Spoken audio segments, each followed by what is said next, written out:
नमस्कार, राम राम, आदाब, सत श्री अकाल। दोस्तों, इस समय बसंत ऋतु का मौसम चल रहा है। हर ऋतु 2-2 महीने की होती है और बसंत ऋतु 15 फरवरी से 15 अप्रैल तक होती है। और इस ऋतु में शरीर में सबसे ज़्यादा कफ के रोग होते हैं, मीन लंग्स के रोग होते हैं। कफ, बलगम, साइनस, जुकाम, खांसी वगैरह ये रोग सबसे कॉमन जो है इस ऋतु में होते हैं।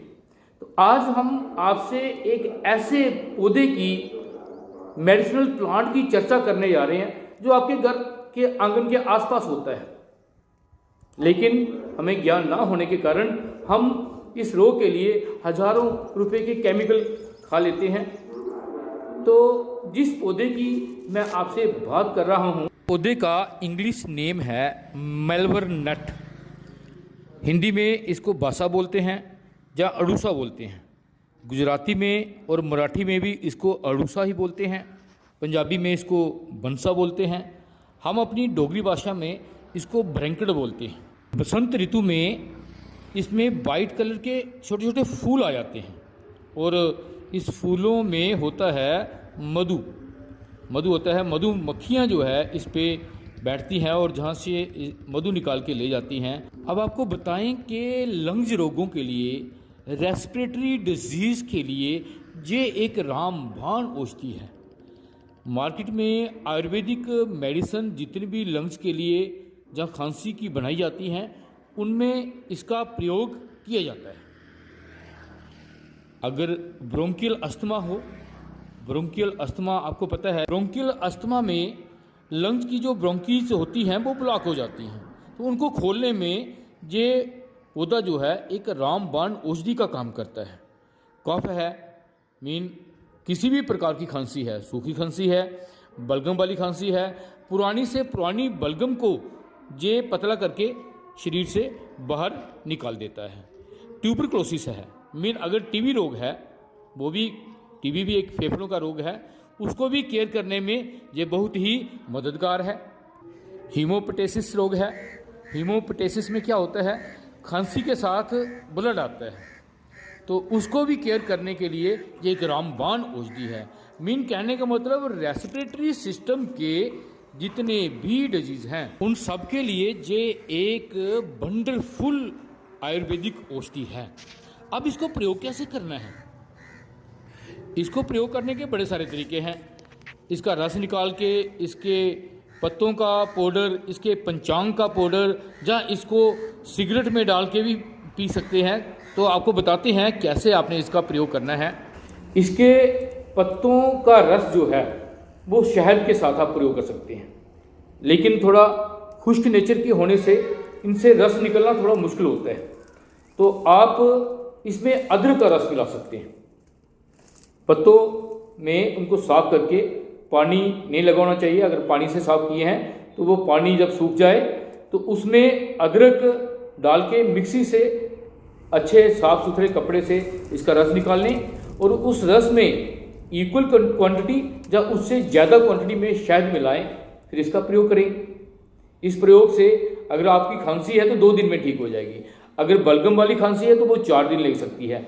तो अगर ट्यूबरक्लोसिस है या अस्थमा रोग है तो वो लगभग 1-2 हफ्ते में क्योर होना शुरू हो जाएगा। उसके बाद इसके पत्ते लेके उनको आप सुखा सकते हैं।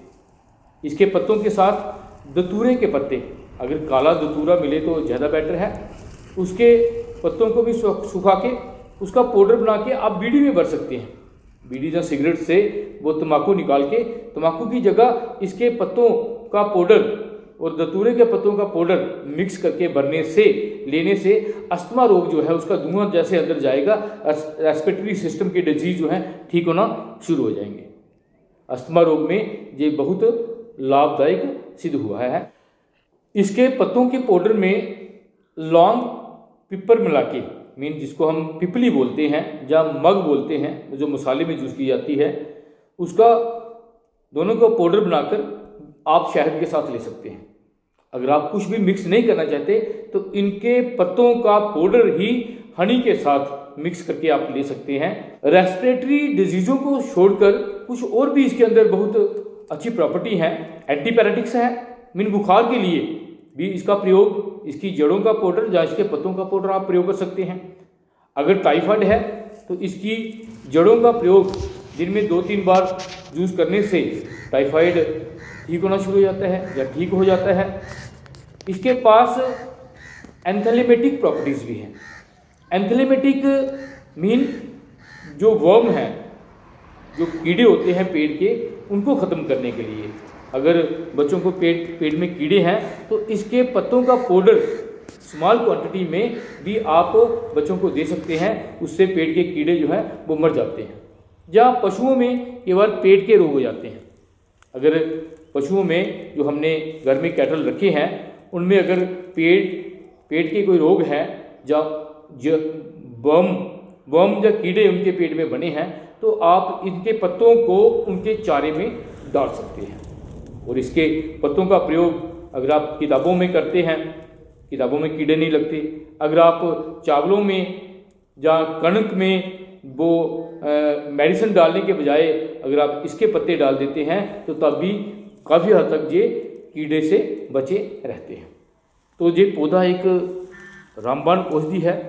ख़ासतौर पे रेस्पिरेटरी डिजीज़ जो इस मौसम के कॉमनली डिजीज़ है उसके लिए आपको कुछ भी करने की ज़रूरत नहीं है। इसके पत्तों का पाउडर हनी के साथ या इसके पत्तों का रस अदरक मिला के निकालें और उसमें शहद मिला के ले सकते हैं, या इसके पाउडर और दतूरे की पाउडर की बीड़ी बना के ले सकते हैं, या इसके पाउडर में जो लौंग पिपर है उसका पाउडर मिला के हनी के साथ ले सकते हैं। तो रेस्पिरेटरी डिजीज़ों के लिए आपको कोई भी मेडिसिन लेने की ज़रूरत नहीं है। खांसी, जुकाम, बलगम, नज़ला, अस्थमा, इवन के ट्यूबरक्लोसिस के लिए भी आप इस पौधे का प्रयोग कर सकते हैं। तो आज के लिए इतना ही। कैसी लगी वीडियो कमेंट करके जरूर बताएं। वीडियो को लाइक, चैनल को सब्सक्राइब जरूर करें। जय हिंद, जय भारत।